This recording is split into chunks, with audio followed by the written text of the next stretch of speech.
ഇന്ന് നമ്മുടെ ചോറൊക്കെ ആറ് തണുത്തിട്ടുണ്ട്. കാരണം നമ്മൾ RCCയിലേക്ക് ചോറ് കൊടുക്കണമായിരുന്നു. അങ്ങനെ നമ്മളിന്ന് അതിന് വേണ്ടിയിട്ട് പൊതി കെട്ടി കൊടുത്ത് എന്നിട്ടാണ് നമുക്ക് വേണ്ടിയുള്ള ഉച്ചയൂണൊക്കെ ഉണ്ടാക്കിയത്. അതായത് കാന്താരി ചമ്മന്തിയാണ്, ഉരുളക്കിഴങ്ങ് മെഴുക്കുവരട്ടിയാണ്, ഇത് പയറും സവാളയും കൂടെ തോരൻ വെച്ചതാണ്, ഇത് അവിയൽ.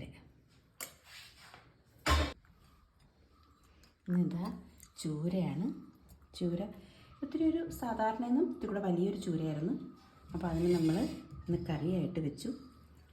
അതിൻ്റെ തലയാണ്, നമ്മൾ വറുത്തരച്ച് വെച്ച കറിയാണ്. ഈ മീൻകറി നമ്മൾ വെച്ചില്ല കേട്ടോ, ചോറിൽ ബാക്കി എല്ലാ കറികളും ഉണ്ടായിരുന്നു. അപ്പോൾ ഇതാണ് നമ്മുടെ ഇന്നത്തെ ഉച്ചയൂണ്.